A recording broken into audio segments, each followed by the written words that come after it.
Сайн байцгаана уу? Би Жижи байна. Би энэ удаад хүүхэд хамгааллын тухай хуулийн шинжилсэн нариулгын 24-р зүйл буюу эрүүл мэндийн салбар дахь хүүхэд хамгааллын талаар хуульд хэрхэн тусгасныг танилцуулах болно. Эрүүл мэндийн байгууллага эрүүл мэндийн салбар дахь хүүхэд хамгааллын бодлогыг хэрэгжүүлэх хөтөлбөр төлөвлөгөөтэй байна.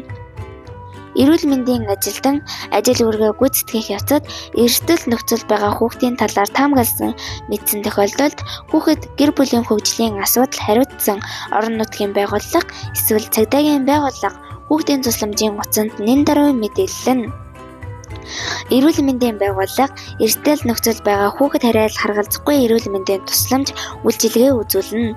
Эрүүл мэндийн байгууллагаас үзүүлэх төлбөртэй тусламж үйлчилгээг гэр бүлийн хүчирхийлэл болон гэмт хэргийн хохирогч хүүхдэд харьяал дараалал харгалзахгүйгээр шууд үзүүлнэ.